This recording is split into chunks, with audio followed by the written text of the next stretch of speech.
Acer Buergerianum, also known as the Trident Maple. This is one of the most resilient and fast-growing species in the bonsai world.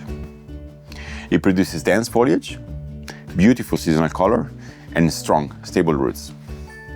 But to reach its full potential, this species needs the right care. Let's begin with light.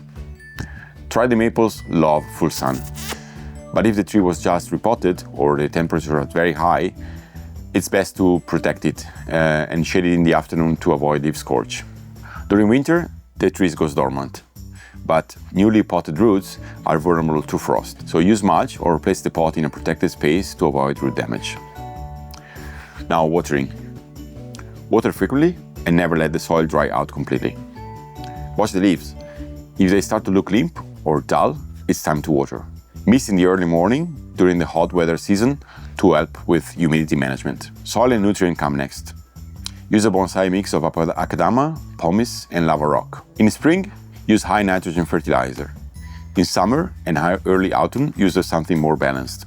And then, as dormancy approaches, reduce feeding to stop it completely during winter. For more compact trees with short internodes, switch to low nitrogen fertilizer earlier in the year, or even completely avoid fertilizing before leaves are out. Repotting is essential. Young trees need it every 1 to 3 years, while mature trees every 2 to 3.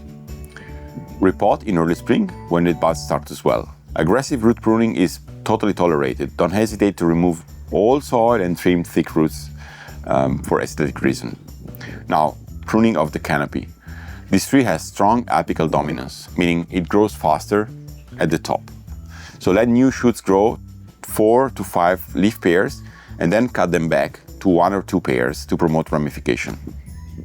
You can defoliate healthy trees to reduce leaf size 1 or even twice a year. Remove thick branches in late spring or summer to reduce the sap loss and promote cicatrization. Wiring is easy but time sensitive, so new growth wires well but thickens quickly. So always check your wires to avoid scarring. For heavy bends, consider using guy wires instead. Trident maples are generally healthy, but they can still attract aphids and spider mites. So also watch for powdery mildew in humid conditions. Avoid watering during this hottest part of the day and ensure as much ventilation as possible. Let's finish with the key takeaways. Full sun exposure with protection from intense summer heat. Consistent watering with good ventilation. Balanced fertilization to promote growth without oversized leaves. Repotting every 1 to 3 years, depending on the tree's age. Strategic pruning and wiring to develop structure without stress. And finally, basic pest prevention for strong and reliable growth. Thanks for watching, and remember, anyone can play bonsai.